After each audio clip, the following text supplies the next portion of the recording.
ચાલો વિદ્યાર્થી મિત્રો, આપણે અર્થશાસ્ત્રમાં 6ઠ્ઠા નંબરનું ચેપ્ટર બજાર શીખી રહ્યા છે. બજારમાં આપણે હરીફાઈના આધારે બજારના પ્રકારોની સમજૂતી ભણી રહ્યા છે. એમાં બજારનું વર્ગીકરણ એ રીતે આપ્યું હતું કે પૂર્ણ હરીફાઈવાળું બજાર અને અપૂર્ણ હરીફાઈવાળું બજાર. અપૂર્ણ હરીફાઈવાળા બજારના 3 પ્રકાર આપ્યા છે.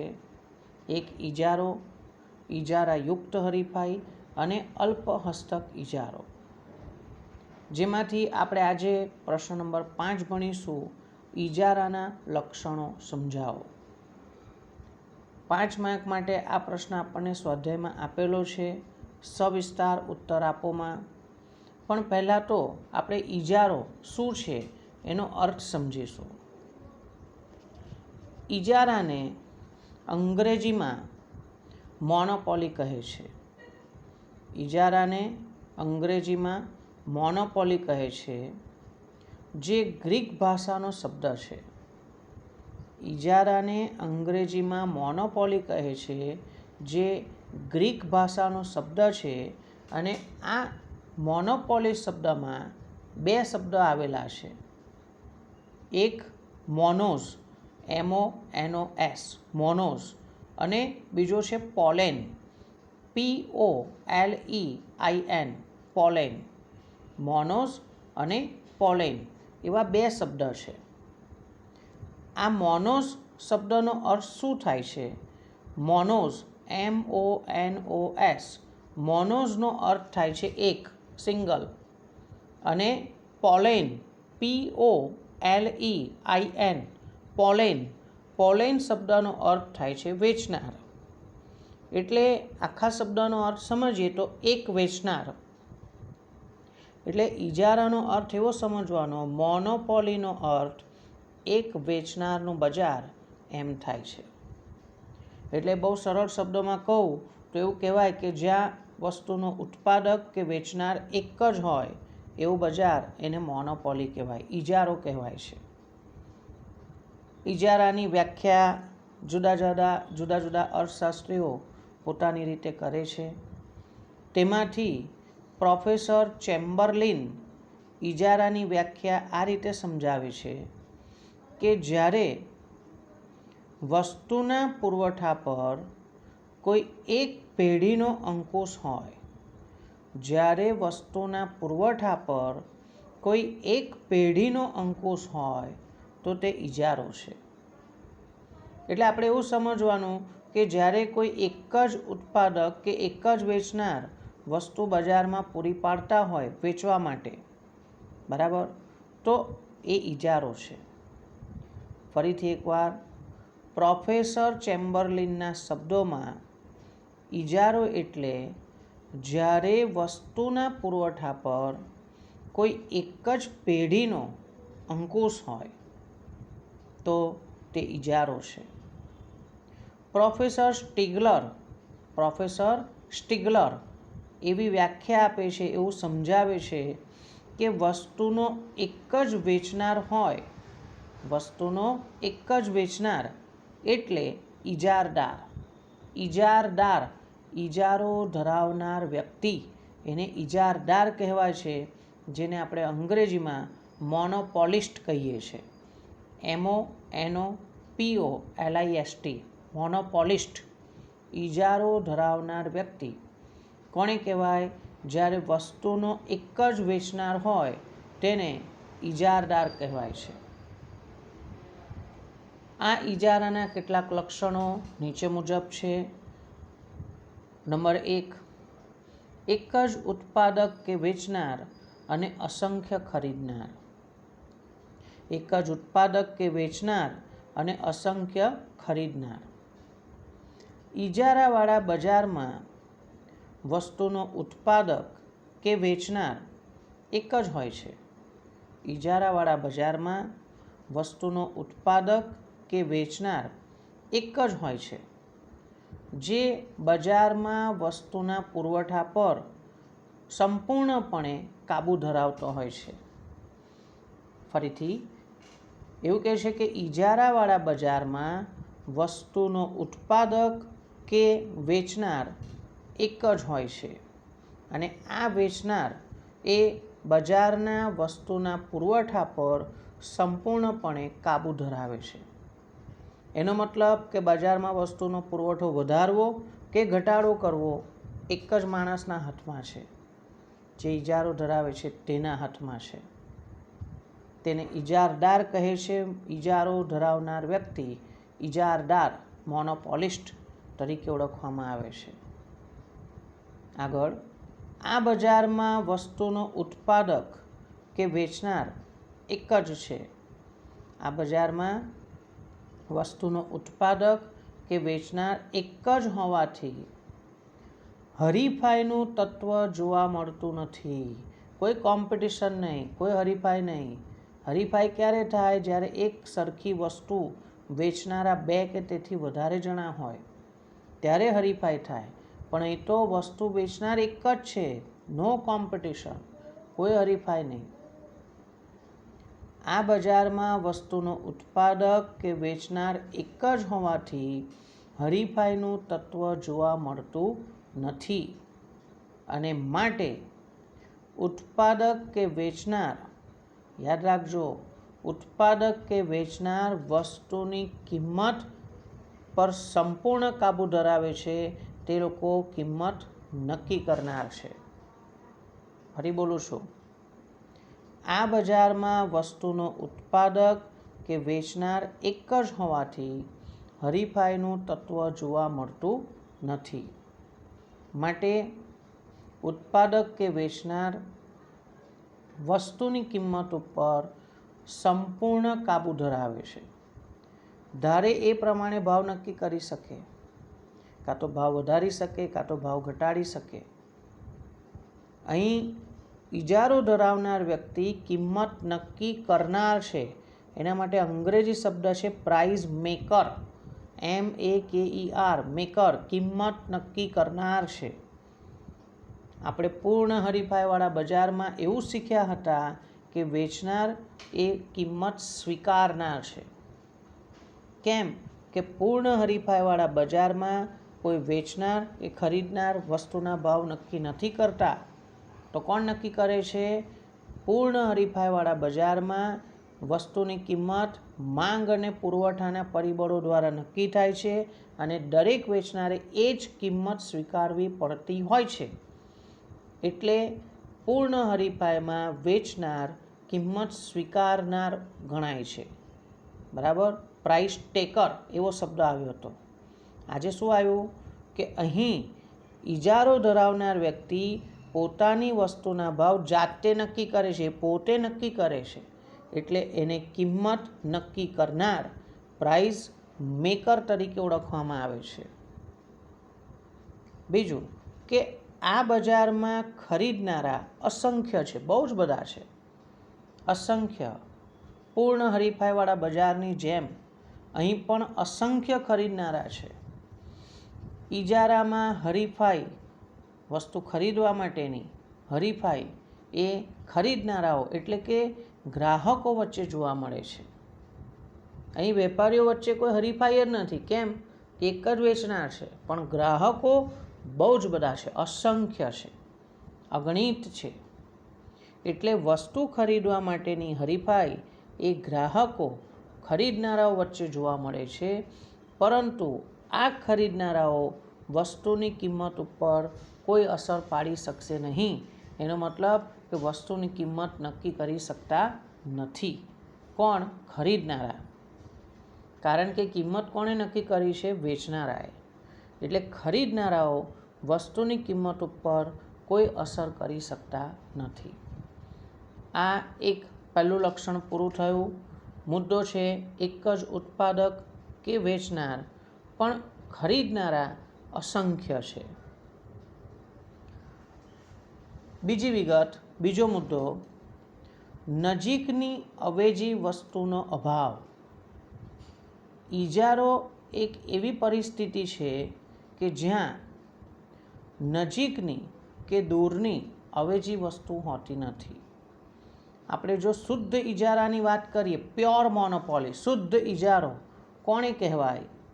પ્યોર મોનોપોલી શુદ્ધ ઇજારામાં ઇજારદાર એટલે કે ઇજારો ધરાવનાર વ્યક્તિ જે વસ્તુનું ઉત્પાદન કે વેચાણ કરે છે, શુદ્ધ ઇજારામાં ઇજારદાર એટલે કે ઇજારો ધરાવનાર વ્યક્તિ જે વસ્તુનું ઉત્પાદન કે વેચાણ કરે છે તેની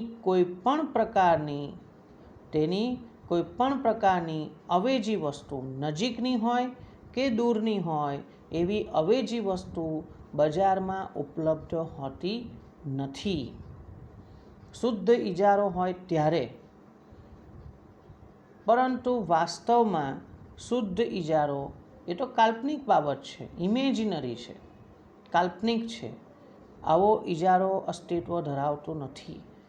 વાસ્તવિક દુનિયામાં શુદ્ધ ઇજારો હોતો જ નથી.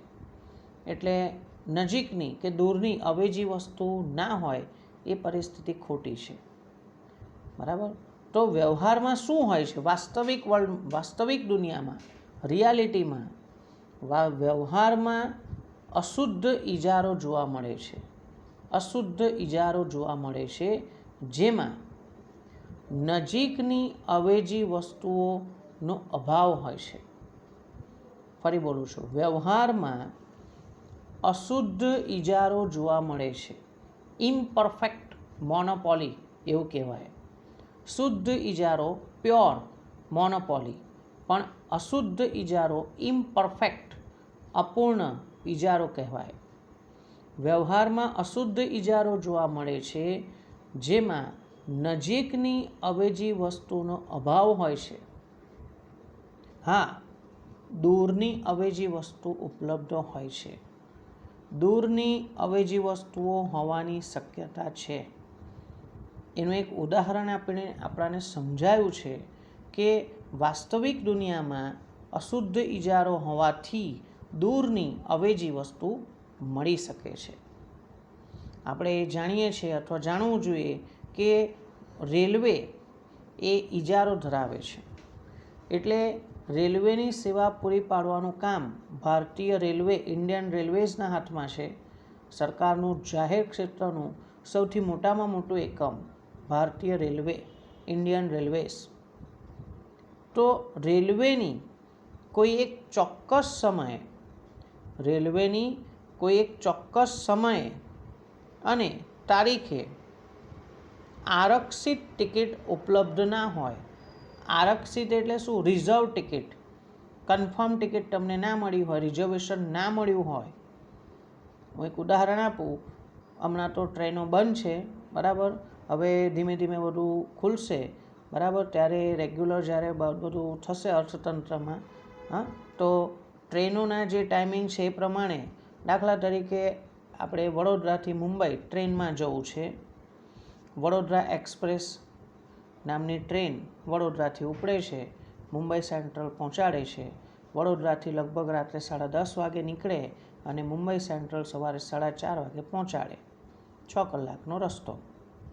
હવે ધારો કે, ઉદાહરણ આપું છું, કાલ્પનિક ઉદાહરણ છે, બરાબર. હમણાં ટ્રેન વ્યવહાર બંધ છે, પણ ટ્રેન વ્યવહાર ચાલુ થાય ત્યારે એવું સમજી લે કે ચલો ભાઈ 1 ડિસેમ્બર 2020, 1 ડિસેમ્બર 2020ના રોજ મારે રાત્રે 10:30ની ટ્રેનમાં વડોદરાથી મુંબઈ જવું છે, બરાબર. એટલે કોઈ એક ચોક્કસ સમયે, બરાબર, ચોક્કસ સમય અને તારીખે. હવે ધારો કે હું ટ્રેનો શરૂ થાય અને હું રિઝર્વેશન કરાવવા જાઉં, ટિકિટ લેવા જાઉં, પણ મને રિઝર્વેશન મળતું નથી. આરક્ષિત ટિકિટ ના મળી, ફૂલ થઈ ગયું બધું. હવે મારે 1 ડિસેમ્બરે અહીંથી વડોદરાથી મુંબઈ જવું એ જરૂરી છે, પણ રેલવેની ટિકિટ ના મળી. તો હવે શું કરી શકાશે? સર, કંઈ વાંધો નહીં, ટ્રેનમાં ના હોય તો પછી રાતની બસ હોય તો બસ જુઓ, થોડો ટાઈમ વધારે જશે. કદાચ ટ્રેન આપણને 6 કલાકમાં મુંબઈ પહોંચાડી દે છે, બસમાં જશો તો 9-10 કલાક થશે, પણ પહોંચી તો જવાશે. રાતની મુસાફરી કરવામાં રાતના 8-9 વાગ્યાની બસમાં બેસીએ તો સવારે 7-8 વાગે 9 વાગે પહોંચાડી દેશે. આપણે તો 1 તારીખે રાતે જવા સાથે જ મતલબ ને. યસ. તો તમે ટ્રેનમાં ટિકિટ ન મળે તો બસમાં જઈ શકો છો. કોઈ કહેશે સર ફ્લાઇટમાં જતા રહો ને, અડધો કલાકમાં જ પહોંચી જવાશે.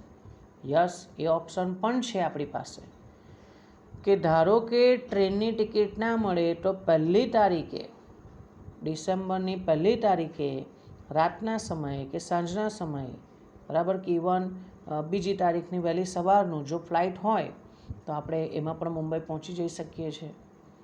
તો અહીં થયું શું કે રેલવેની અવેજીમાં તમે બસમાં જઈ શકો છો અથવા તો વિમાનમાં જઈ શકો છો. તો દૂરની અવેજી તો ઉપલબ્ધ છે જ, બરાબર. તો આપણને આ વિગત સાથે આ બીજા નંબરનો મુદ્દો અહીં પૂરો થાય છે. મુદ્દો નંબર 2 એવો છે કે નજીકની અવેજી વસ્તુનો અભાવ. નંબર 3, નવી પેઢીઓના પ્રવેશ પર અંકુશ. નવી પેઢીઓના પ્રવેશ પર અંકુશ એટલે ઇજારો ધરાવનાર વ્યક્તિ જે વસ્તુ વેચે છે, જે સેવા પૂરી પાડે છે, એના અવેજીમાં લઈ શકાય તેવી નવી વસ્તુ બનાવતી પેઢીને માર્કેટમાં એન્ટ્રી નહીં મળે, બજારમાં પ્રવેશવા દેવામાં નહીં આવે, કોઈ કોમ્પિટિશન નહીં ચાલે, બરાબર. ઇજારાવાળા બજારમાં અસામાન્ય નફાની સ્થિતિ છે. અસામાન્ય નફો, સુપર નોર્મલ છે. બહુ જ બધો નફો કમાવા મળે છે. કેમ નફો કમાવા મળે છે? કારણ કે કોઈ કોમ્પિટિશન નથી, એક જ વેચનાર છે. તો એને નફો કમાતો જોઈને કોઈ બીજાને એવું થાય ચલો આપણે પણ આ ધંધો શરૂ કરીએ, બહુ કમાવાનું છે, આ એક જ જણ કમાય છે, ચલો આપણે પણ કમાઈએ. જેવી રીતે પૂર્ણ હરીફાઈવાળા બજારમાં નવી પેઢીઓને બજારમાં પ્રવેશવાની છૂટ હતી, પણ અહીં નવી પેઢીઓના પ્રવેશ પર પ્રતિબંધ છે, રિસ્ટ્રિક્શન છે. ઇજારાવાળા બજારમાં અસામાન્ય નફાની સ્થિતિ હોવા છતાં અન્ય પેઢીઓ અસામાન્ય નફાથી આકર્ષાઈને ઉદ્યોગમાં પ્રવેશી શકતી નથી. એ આ ઉદ્યોગમાં પ્રવેશી શકે નહીં, નવો ધંધો શરૂ કરી શકે નહીં. ઇજારો ધરાવનાર વ્યક્તિ, ઇજારદાર, કુદરતી રીતે અથવા તો કાયદાકીય રીતે અથવા તો અનુભવ અથવા તો આવડત વગેરે પાસાઓ દ્વારા નવી પેઢીઓનો પ્રવેશ અવરોધે છે, અટકાવે છે, રોકે છે. નવી પેઢીઓને બજારમાં આવવા દેશે નહીં. તેથી ઇજારાવાળા બજારમાં પેઢીઓ પ્રવેશ કરી શકતી નથી. ઘણી વખત એવું હોય કે કોઈ એક વિસ્તાર છે જ્યાં કોલસાની ખાણ પણ એક જ ખાણ છે આખા વિસ્તારમાં, તો એનો ઇજારો છે એ ખાણના માલિકનો. હવે આ કુદરતી ઇજારો કહેવાય, બરાબર, કુદરતી ઇજારો, કે અહીં કોઈ બીજી કંપની, કોઈ બીજો વ્યક્તિ કોલસાની ખાણ શરૂ નહીં કરી શકે. તો આવી રીતે કુદરતી હોઈ શકે, કાયદા દ્વારા હોઈ શકે, બરાબર, કે ભાઈ આપણે ત્યાં પ્રાઇવેટ ટ્રેન ઇન્ડિયન રેલવેમાં એટલે કે ઇન્ડિયન જે પાટા છે એના પર દોડાવી શકશે નહીં. જો એવો કાયદો હોય તો પછી કોઈ ખાનગી વ્યક્તિ પોતાની પ્રાઇવેટ ટ્રેન હજુ ઇન્ડિયન રેલવેની અવેજીમાં દોડાવી હોય એવું નથી. પણ હવે શું છે કે સમય બદલાય છે, પરિસ્થિતિ બદલાય છે, ખાનગીકરણ થઈ રહ્યું છે, રેલવેઝમાં પણ આવું થઈ જ શકે છે. વચ્ચે ન્યૂઝમાં આવ્યું હતું, કદાચ આપણે એવું કહીએ કે ભાઈ સોશિયલ મીડિયા પર કેટલાક ઇમેજીસ એવી આવી હતી કે જેમાં કોઈ પ્રાઇવેટ ટ્રેન, બરાબર, એ શરૂ થવાની છે અથવા થઈ હશે, પણ આ લોકડાઉનને કારણે અત્યારે વ્યવહાર બધો બંધ છે. તો આવી વસ્તુ છે કે કોઈ ખાનગી વ્યક્તિને, કોઈ અન્ય વ્યક્તિને આમાં પ્રવેશવા દેવામાં આવશે નહીં. નંબર 4, કિંમત અથવા વેચાણ પર કાબૂ. કિંમત અથવા વેચાણ પર કાબૂ એટલે શું કે ઇજારદાર, જે ઇજારો ધરાવનાર વ્યક્તિ છે, તે એક સાથે વસ્તુની કિંમત અને વસ્તુનું વેચાણ બંને ઉપર કાબૂ ધરાવી શકશે નહીં. સમજો, કોઈ વેચનાર, કોઈ ઇજારો ધરાવનાર એવું કહે કે હું ભાવ પણ વધારે રાખું, મારે નક્કી કરવાના છે ને, હું ભાવ વધારે રાખું. અને એને માલ પણ વધારે વેચવો છે, ક્વોન્ટિટી પણ વધારે વેચવી છે, બે વસ્તુ શક્ય ના બને. જો તમે વધારે ભાવ રાખવા માંગો ને તો માંગનો નિયમ એવું શીખવાડે છે કે માંગ ઓછી થઈ જશે, ગ્રાહકો ખરીદવા નહીં આવે, એટલે ક્વોન્ટિટી ઓછી વેચાશે, માલ ઓછો વેચાશે. એટલે તમે વધારે ભાવ રાખવા માંગો તો પછી માલ ઓછો વેચાય. હા, તમે એવું નક્કી કરો કે ભાઈ મારે વધારે માલ વેચવો છે તો પછી ભાવ તમારે ઓછો રાખવો પડશે. તમે ક્વોન્ટિટી વધારે વેચવા માંગો છો, ભાવ ઘટાડી દો તો લોકો લેશે. તમને બે વસ્તુ જોઈએ, બે લાડવા ખાવા છે, ભાવે વધારે લેવો છે અને માલે વધારે વેચવો છે, એવું શક્ય ના બને, એવું આમાં કહેવા માંગે છે. ચાલો વાંચીને સમજીએ કે જો ઇજારદાર વસ્તુની ઊંચી કિંમત વધારે ભાવ નક્કી કરવા માંગતો હોય, જો ઇજારદાર વસ્તુની ઊંચી કિંમત નક્કી કરવા માંગતો હોય તો તેને બજારમાં વસ્તુનું ઓછું વેચાણ સ્વીકારી લેવું પડે છે. ફરીથી, જો ઇજારદાર વસ્તુની ઊંચી કિંમત વધારે ભાવ નક્કી કરવા માંગતો હોય તો તેને બજારમાં વસ્તુનું ઓછું વેચાણ સ્વીકારી લેવું પડશે. માલ ઓછો વેચાય તો ચલાવી લેવાનું. કેમ કે તમે વધારે ભાવ રાખવા માંગો છો, ક્વોન્ટિટી ઓછી વેચાશે. અને એનાથી ઉલટું, જો વસ્તુનું વેચાણ વધારવાનું ઈચ્છે, કોઈ ઇજારદાર એવું ઈચ્છે કે ભાઈ મારે વધારે માલ વેચવો છે, તો તેને વસ્તુની નીચી કિંમત સ્વીકારવી પડે છે. તો પછી ભાવ તમારે ઓછા રાખવા પડશે. વધારે માલ વેચવો છે તો ભાવ ઓછા રાખો તો જ વેચાશે.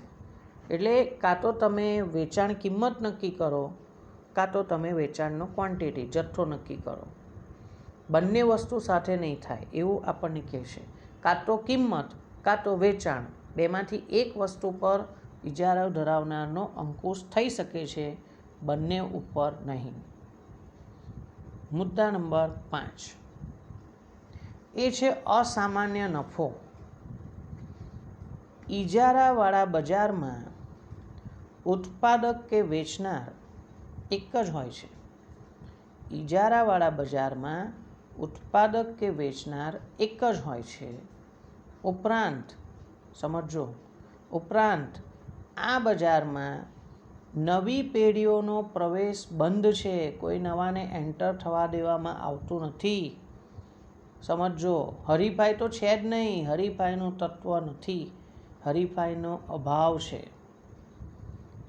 ઇજારાવાળા બજારમાં ઉત્પાદક કે વેચનાર એક જ હોય છે, એક જ વેચનાર. ઉપરાંત આ બજારમાં નવી પેઢીઓનો પ્રવેશ બંધ હોવાથી ઇજારદાર ટૂંકા ગાળામાં તેમજ લાંબા ગાળામાં કોઈ પણ હરીફાઈ વગર, અહીં ટૂંકા ગાળામાં કે લાંબા ગાળામાં કોઈ નવી પેઢી પ્રવેશી શકવાની નથી, એટલે કોઈ પણ પ્રકારની હરીફાઈ નથી. એટલે સ્વાભાવિક છે તમે એકલા જ હોય માર્કેટમાં વેચનારા, તમારી કોમ્પિટિશન જ નથી.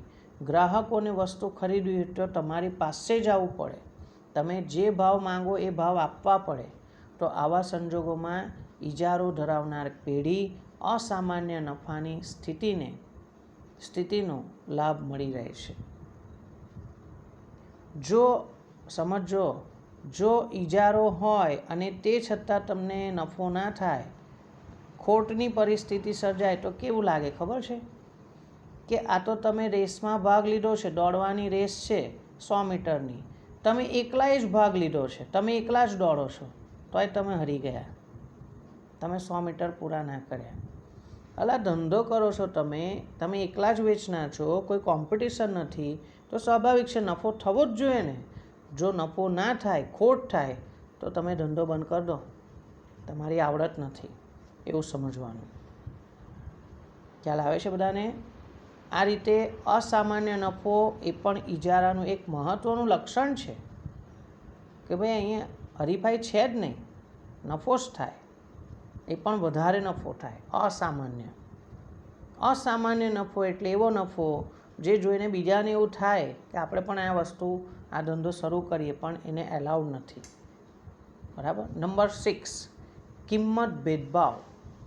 બહુ ઇમ્પોર્ટન્ટ પોઈન્ટ છે કિંમત ભેદભાવ.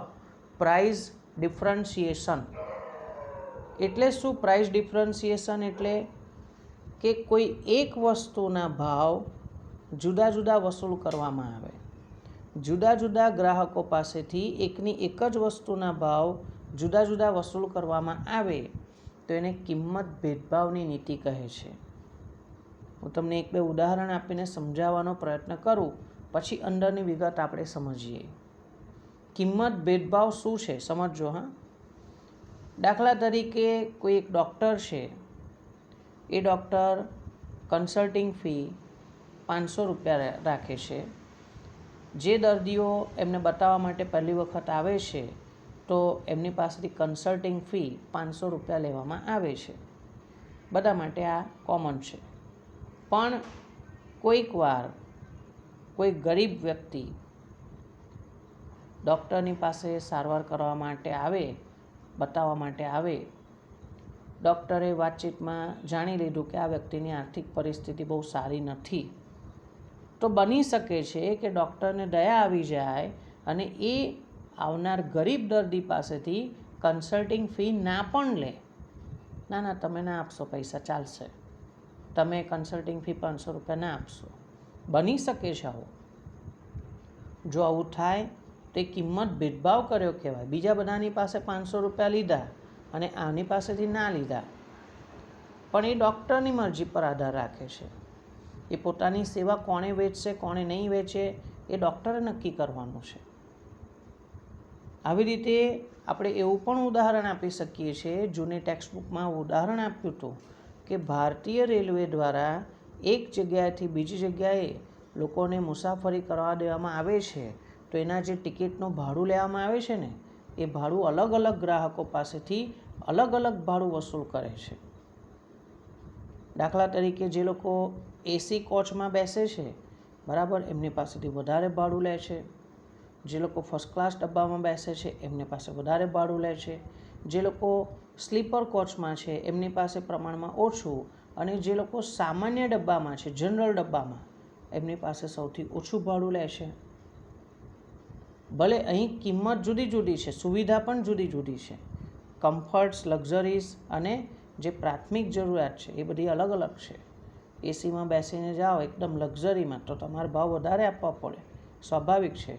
પણ અહીંથી વડોદરાથી ધારો કે મુંબઈ જવું છે તો તમને એક જ ટ્રેનમાં આવી જુદી જુદી રેટની, જુદા જુદા રેટની ટિકિટ તમને મળી શકે છે. એ કિંમત ભેદભાવ કર્યો કહેવાય. આવું જૂની ટેક્સ્ટબુકમાં 2016 પહેલાંની ટેક્સ્ટબુકમાં ઉદાહરણ આપ્યું હતું. તો આ કિંમત ભેદભાવ શું છે એ સમજ્યા પછી હવે આપણે એને સમજીએ કે ઇજારાવાળા બજારમાં ઉત્પાદક કે વેચનાર કિંમત નક્કી કરનાર છે, પ્રાઇઝ મેકર. તેથી હરીફાઈનું તત્વ તો જોવા મળતું જ નથી. અહીં કોઈ કોમ્પિટિશન નથી. તેથી ઇજારદાર ઘણી વખત આ તકનો લાભ લેવા માટે કઈ તકનો લાભ લેવા માંગે છે? એ કોમ્પિટિશન છે નહીં અને ભાવ આપણે જ નક્કી કરવાના છે. તો કોઈકની પાસેથી વધારે ભાવ વસૂલ કરી શકીએ, કોઈકની પાસેથી ઓછો ભાવ વસૂલ કરી શકીએ છીએ. ઇજારદાર ઘણી વખત કિંમત આ તકનો લાભ લેવા માટે એક જ વસ્તુની જુદી જુદી કિંમત વસૂલી શકે છે. જુદા જુદા ભાવ લેવાના, જુદા જુદા ગ્રાહકો પાસેથી.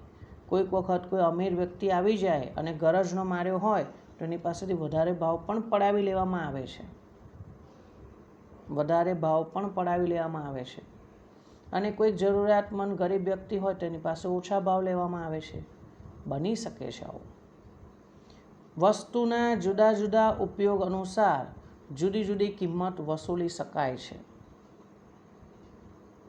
આપણે ઇલેક્ટ્રિસિટીની વાત કરીએ તો વીજળીનું બિલ, એના રેટ હોય ને, વીજળીના રેટ, બરાબર, એ જુદા જુદા હેતુ માટે જુદા જુદા છે. તમને ખબર છે કે આપણે ઘરગથ્થુ વપરાશ માટે જે વીજળી વાપરીએ છીએ, બરાબર, આપણા ઘરમાં જે વીજળી વાપરીએ છીએ તો એનો વીજળીનો રેટ અલગ હોય. અને દુકાનોમાં, ઓફિસોમાં જે બિઝનેસ યુનિટ છે, ધંધાકીય એકમો છે, એમાં જે વીજળી પૂરી પાડવામાં આવે ને એના દર વધારે હોય, એનું બિલ વધારે આવે, એનો રેટ વધારે છે, તો આ ભેદભાવ કહેવાય, કિંમત ભેદભાવ. જુદા જુદા ઉપયોગ માટે જુદો જુદો દર વસૂલ કરવાનો. ઘરગથ્થુ વપરાશ છે ઓછો, અને કોમર્શિયલ પર્પઝ છે, ધંધાકીય હેતુ છે, વધારે ભાવ લેવાનો. ગેસના બોટલમાં પણ થઈ શકે છે. ડોમેસ્ટિક પર્પઝ માટે છે, ઘરગથ્થુ વપરાશ માટે છે તો ઓછો ભાવ. કોમર્શિયલ પર્પઝ કોઈ હોટલ રેસ્ટોરન્ટમાં આપવાનું છે, કોઈ ધંધાકીય હેતુ છે તો એની પાસે વધારે ભાવ લો. આવું બની શકે છે. એટલે એક જ વસ્તુના જુદા જુદા ભાવ લેવાની જે નીતિ છે એને આપણે કિંમત ભેદભાવની નીતિ કહીએ છીએ. એવું ઇજારામાં થઈ શકે છે. 7મો પોઈન્ટ છેલ્લો, પેઢી એ જ ઉદ્યોગ. પણ પહેલાં તો આપણે એવું સમજીએ પેઢી એટલે શું અને ઉદ્યોગ એટલે શું. પેઢી એટલે ઉત્પાદન કરતું એક સ્વતંત્ર એકમ. પેઢી એટલે ઉત્પાદન કરતું એક સ્વતંત્ર એકમ, એટલે કોઈ એક ચોક્કસ વસ્તુના ઉત્પાદનમાં રોકાયેલ કોઈ પણ એક ધંધાકીય એકમ એ પેઢી કહેવાય. મોટર કાર બનાવતી મારુતિ સુઝુકી કંપની તો એક પેઢી કહેવાય, મોટર કાર બનાવે છે. પણ મોટર કાર બનાવતી જુદી જુદી કંપનીઓનો સમૂહ એ ઉદ્યોગ કહેવાય. Motor car industry, cement industry, cement ઉદ્યોગ, કાપડ ઉદ્યોગ, ખાંડ ઉદ્યોગ, એવી રીતે જુદા જુદા પ્રકારના ઉદ્યોગ હોય છે જુદી જુદી વસ્તુઓના. અંબુજા સિમેન્ટ તો સિમેન્ટ બનાવતી એક કંપની છે, એક પેઢી છે. પણ સિમેન્ટ બનાવતી જુદી જુદી બધી કંપનીઓ ભેગી થઈ જાય ધંધો કરવા માટે નહીં, સામૂહિક રીતે, એને સિમેન્ટ ઉદ્યોગ કહેવાય, ઇન્ડસ્ટ્રી કહેવાય. મોબાઈલ બનાવતી સેમસંગ કંપની એ પેઢી છે, પણ મોબાઈલ બનાવતી બધી કંપનીઓનો સમૂહ એ ઉદ્યોગ કહેવાય. એટલે પેઢી અને ઉદ્યોગ શું છે એ પણ આપણને ક્લિયર હોવું જોઈએ. ઉદ્યોગ એટલે એક સરખી વસ્તુઓનું ઉત્પાદન કરતી પેઢીઓનો સમૂહ. ઉદ્યોગ એટલે એક સરખી વસ્તુઓનું ઉત્પાદન કરતી પેઢીઓનો સમૂહ. પણ ઇજારાવાળા બજારમાં શું હોય છે? ઇજારાવાળા બજારમાં ઉત્પાદક કે વેચનાર એક જ હોય છે. એટલે વાસ્તવમાં એ પેઢી છે. એક કંપની, એક ધંધાકીય એકમ, એને તો પેઢી કહેવાય. ઉદ્યોગ એટલે પેઢીઓનો સમૂહ. અલા, એ તો એક જ વેચનાર છે, એક જ પેઢી છે. સમૂહ કઈ છે? એક જ જણ છે, એ જ ઉદ્યોગ છે. એટલે એવું લખ્યું છે કે ઉદ્યોગમાં પેઢીઓનો સમૂહ પણ આ એક જ પેઢીથી થાય છે, બીજું કોઈ છે જ નહીં, કોમ્પિટિશન જ નહીં. એટલે આપણે એવું કહી શકીએ કે ઇજારાવાળા બજારમાં પેઢી એ જ ઉદ્યોગ છે. જે ફર્મ છે, પેઢી એટલે ફર્મ અંગ્રેજીમાં, એ જ ઉદ્યોગ છે, ઇન્ડસ્ટ્રી છે. ફર્મ અને ઇન્ડસ્ટ્રી, પેઢી અને ઉદ્યોગ એક જ છે. કેમ? કલા એક જ વેચનાર છે. આમ આજે આપણે ઇજારાનો અર્થ, ઇજારાના મહત્ત્વના લક્ષણો, એમાંથી ગમે તે 5 લક્ષણો તમને લખવાના આવી શકે. આ જ પ્રશ્ન જો 3 માર્કમાં પૂછે તો કોઈ પણ 3 લક્ષણો તમારે સમજાવવા પડે.